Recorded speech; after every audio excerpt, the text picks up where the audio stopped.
ప్రొద్దుటూరు నియోజకవర్గంలో శాశ్వతంగా రాజకీయ సమాధి కట్టిన మాజీ ఎమ్మెల్యే రాచమల్లు ప్రసాద్ రెడ్డి గారు ఈ పులివెందుల బై ఎలక్షన్లో నిన్న జెడ్పీటీసీ ఎలక్షన్లు జరిగిన దానికి ముందేమో పోలీసులకు మాకు యుద్ధం అన్నాడు, అంటే వాళ్ళకు వైఎస్ఆర్లకి. నెక్స్ట్ ఏమన్నాడు, బ్యాలెట్ పెడతారా ఈవీఎం పెడతారా అన్నాడు. ప్రెస్ వాళ్ళు ఉండి అక్కడ ఉండేవాళ్ళు బ్యాలెట్ అంటే బ్యాలెట్ మేమే గెలుస్తామన్నాడు. అది అయిపోయినాక మళ్ళా ఒక ఛానల్తో ఇంటర్వ్యూలో తీసుకుని 3000 ఓట్లతో మేము గెలుస్తున్నాం, అదాడు ఇనపసాయుడు తబ్బెట్లు జగ్గునక్ అని మేము గెలుస్తున్నామని మళ్ళా మాట్లాడినాడు.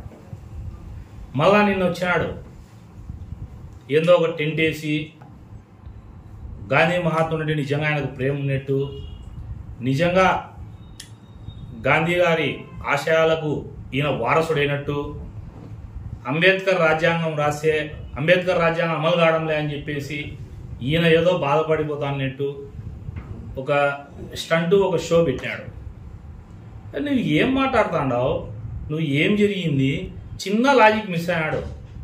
మన పొద్దుటూరులో చెల్లని రూపాయి పులివెందులో జరుగుతుందంట, పులివెందుల్లో చెల్లని రూపాయి విజయవాడలో జరుగుతుందా? నువ్వు ఏడ చెల్లని నూకవు స్వామి. చిన్న లాజిక్ ప్రజలు గమనించండి.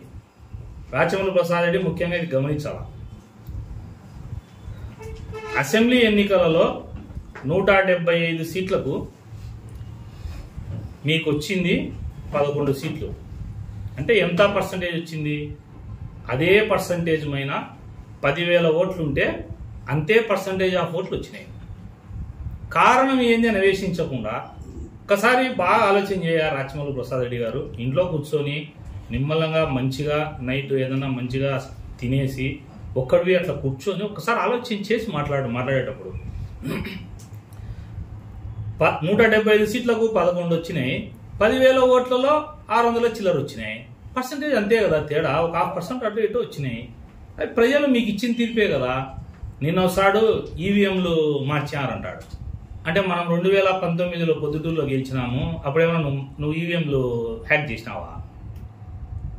ఏం మాట్లాడతావు? ప్రజలు ఎందుకు మీకు ఓటేలని నువ్వు కానీ, మీ జగన్మోహన్ రెడ్డి కానీ, లేకపోతే ఇక్కడ ఉన్నటువంటి ఎంపీ అవినాష్ రెడ్డి గారు కానీ ఎవరైనా మీరు అయ్యా ప్రజలు మనకు ఎందుకు ఓట్లేలే, ఈ పర్సంటేజ్ నేను చెప్పినా చూడు, ఈ పర్సంటేజ్ ఎందుకు పెరగలే, ఈ సంవత్సరము 3 నెలల నుంచి మీరేమైనా చించింటే ప్రజలు అబ్బా వీళ్ళు ప్రతిపక్షంలో పాపం 11 సీట్లే మనం ఇచ్చినా వీళ్ళు మన కోసం ప్రజల కోసం ఇంతగా పాటుపడుతున్నారని ఆలోచన చేసి ఓట్లేస్తారు. పొద్దున లేచాల నుంచి మీ నాయకుడు రపా రపా అంటాడు, నువ్వులే ఇట్లా పెడతాడు మీసం మాటికి నిచ్చి ఇంత గుబురు మీసం.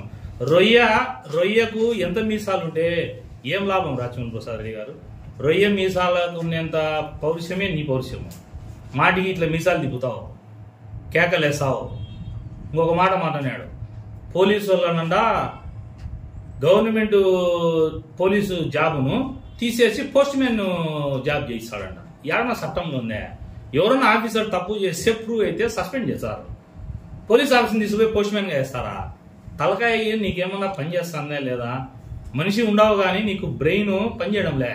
నీకు ఎన్నిసార్లు చెప్పినా దానికి జవాబు చెప్పవు. ఏందేందో ఎక్కడెక్కడో రాష్ట్రంలో జరిగిన అన్ని మాట్లాడతావు. రెండుసేపు మిథున్ రెడ్డి అరెస్ట్ అంటావు, రెండుసేపు పులివెందుల్లో ప్రజాస్వామ్యం చచ్చిపోయింది అంటావు. నీ విషయానికి వస్తాం. నీకు 2 క్వశ్చన్లు సూటిగా. నువ్వు 4.5 సంవత్సరం నేను ఇన్ఛార్జిగా పనిచేసిన 4.5 సంవత్సరం ప్రతిపక్షంలో నా మీద 17 కేసులు పెట్టించినావు.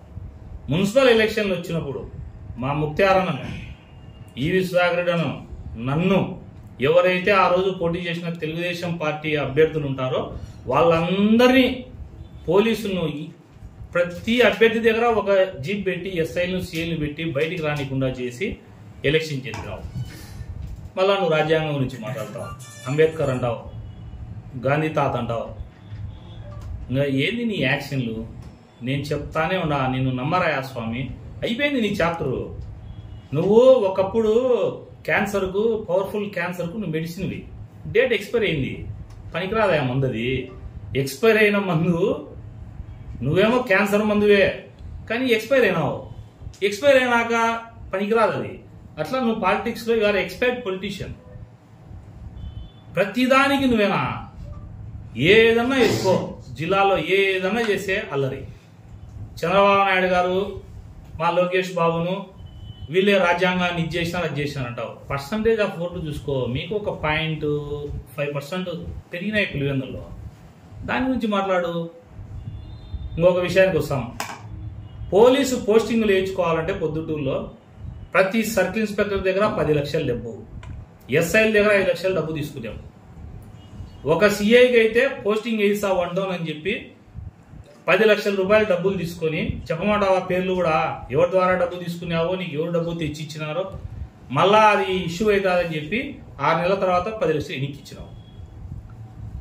నన్ను అరెస్ట్ చేసినప్పుడు రాత్రి 2:57 ఇబ్రహీం సర్కిల్ ఇన్స్పెక్టర్కు నువ్వు ఫోన్ చేస్తావు.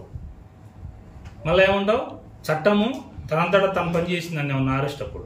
ఏం పని నీకు 3 గంటల దాకా ఇంట్లో పిడియలు వాయించుకుంటానేవా, లేకుంటే నిద్ర రాక ఏమన్నా లేచి వాకింగ్ చేసుకుంటానేవా? ఎన్నిసార్లు మాట్లాడినావా? కాళ్ళేట తీయమంటావా, బయటికి చూపిమంటావా ప్రెస్కు? తర్వాత మా బీటెక్ రవెన్నని, శ్రీనివాసులెడ్డి అన్నని, నన్ను ఇంకా ఎంతమందో కార్యకర్తల్ని ఎట్లా వేధించినారా? బీటెక్ రవెన్న పులివెందుల నుంచి కడపకు వస్తా అంటే నక్సలైట్లో బందిపోట్లు దొంగలు కిడ్నాప్ చేసినట్టు ఆయన కిడ్నాప్ చేయించి ఆ రోజు రాత్రి 2 గంటలప్పుడు సెంట్రల్ ప్రిజన్కు తీసుకొని వచ్చారు. దాని ముందు రోజే నేను అరెస్ట్ అయ్యి నేను సెంట్రల్ ప్రిజన్లో ఉన్నా. చేతికి ఆయనకు రక్త గాయాలు ఈ రోజుకి నాకు గుర్తుంది. రవెన్నను ఎంత హింసించినారు, మానసికంగా హింసించినారు, ఇంకొకటి హింసించినారు. అప్పుడు చెప్పకూడదా జగన్మోహన్ రెడ్డికి, మనకు అంబేద్కర్ రాజ్యాంగం మనం ఫాలో కావాలా, జగన్మోహన్ రెడ్డి ఇది తప్పు, ఇట్లా చేయకూడదని చెప్పొచ్చు కదా. రవెన్న ఆమెను చేసినారు.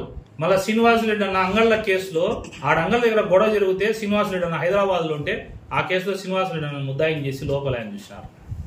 ఎవరెవరు అంగళ్ళ కేసులో సంబంధం లేని వాళ్ళందరికీ పెద్దిరెడ్డి ఫోన్లు చేసి మీ తాలూకాలో మీకు ఎవడన్నా ఒక 10 మంది గట్టిగా తెలుగుదేశానికి పనిచేసే వాళ్ళు ఉంటే తండ్రి ఈ కేసులు ఎక్కిస్తామని చెప్పి దాదాపుగా 300 మంది మీద అక్రమంగా 307 కేసు పెట్టి లోపల ఇచ్చినావు. తండ్రి కొడుకులు ఎంతమందిని ఇచ్చినారు మీ ప్రభుత్వంలో? ఇవన్నీ నీకు కనపరావు. పొద్దుటూరులో నువ్వు చేసిన పోలీసులను అడ్డం పెట్టుకొని దౌర్జన్యకాండ ఇంకా పొద్దుటూరు ప్రజలకు తెలుసు. ఇబ్రహీంను నీ తొత్తుగా పెట్టుకొని ఎన్ని పంచాయతీలు చేయించినావు, ఎంతమందిని బెదిరించినావు, ఎంతమంది దగ్గర డబ్బులు వసూలు చేసినావు.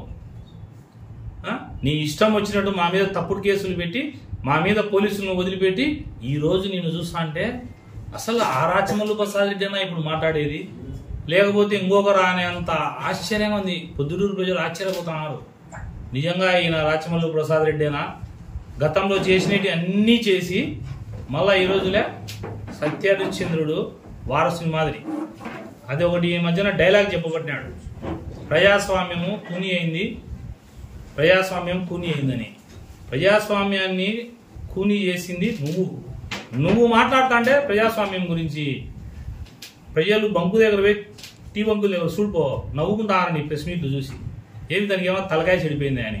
అరే ప్రొద్దుటూరు నియోజకవర్గానికి ఏం కావాలా, ప్రొద్దుటూరు నియోజకవర్గానికి ఏం చేయాలా ఇవి ఆలోచన చేయకుండా మాటికి ఏందో నాకు అర్థం కాదు. మొన్న ఏమన్నా ఇట్లా మీసాలు తిప్పుతున్నావు, ఏమొస్తుంది ఈ మీసాలు తిప్పితే? తొడలు కొడితే మీసాలు తిప్పితే వస్తుందా? ప్రజల మనస్సు గెలిచమంటే గెలిచవు. పోనీ నీకు ధైర్యం లేదు, ఇంకా నీకంటే వయసులో చిన్నోని నేను కొన్ని మాటలు అనకూడదు. నేను రాయా శివాలయం కాడికి చర్చిస్తాము, నువ్వు పెట్టిన ఎఫ్ఐఆర్ తీసుకొస్తా, నీ అన్ని అవినీతిలో నువ్వు చేసిన దౌర్జన్యాలన్నీ నిరూపిస్తామంటే ఏం నోరెత్తాడు, గప్చుప్గా గమ్ము కూర్చొని వేరే దాని గురించి మాట్లాడతాడు. ఏం నోరు లేదా నీకు? నేను అడిగే దానికి జవాబు చెప్పలేవా నువ్వు? అంటే నీకు మాటలు ఏమన్నా రావా? పోలీసులు నువ్వు ఎట్లా వాడుకునే దాని మీద వస్తావా? ఫైనల్గా రాచమల్లు ప్రసాద్ గారికి ఒకటి చెప్తానా, నీ హయాంలో పనిచేసిన సర్కిల్ ఇన్స్పెక్టర్లందరినీ పిలుచుకొని శివాలయం కాడికి వస్తా. నువ్వు శివాలయం దగ్గరికి రా, నేను చూపిస్తా ఎవిడెన్స్తో సహా. నువ్వు ఏ పోలీస్ ఆఫీసర్ నువ్వు ఇదే కాని పనులు చేసినావో అన్నీ నేను నిరూపిస్తా. నీకు మళ్ళా చెప్తానా, ఖబర్దార్, ఒళ్ళు దగ్గర పెట్టుకొని మాట్లాడు. నువ్వు చంద్రబాబు నాయుడు గారి గురించి కానీ లోకేష్ బాబు గారి గురించి కానీ నోరు ఎత్తినావనుకో నీకు తీవ్రమైన పరిణామాలు ఉంటాయి. లోకేష్ గారు యువగలం పాదయాత్ర చేసేటప్పుడు ఎట్లంటే అట్లా ఆయన మాట్లాడి దమ్ముంటే మంగళగిరిలో కాదు ఇలా పోటీ చేయన్నావు. ఏమైంది? ప్రజలు నీకు ఏం చేసినారు? ముడుచుకొని మట్టేసి మూట కట్టి ఇంట్లో పెట్టినారు. నువ్వు ఎక్స్పైర్డ్ మెడిసిన్వి. ప్రొద్దుటూరు నియోజకవర్గ రాజకీయాల్లో you are and expired medicine. నువ్వు వేసినా కూడా మనిషికి పని చెయ్యదు. మెడిసిన్ వేసినా కూడా మనిషికి పని ఎట్లా చేయదో ఎక్స్పైర్ అయింది. ఇంకా ఎక్స్పైర్ చేస్తే కనుక సైడ్ ఎఫెక్ట్స్ వస్తాయి, ర్యాషెస్ ఇంకోటో అట్లాంటివి. నువ్వు పొద్దుటూరుకు నువ్వు రాజకీయాల్లో సమాధి కాబడినావు. నాలిక ఒళ్ళు దగ్గర పెట్టుకొని మాట్లాడితే బాగుంటుంది.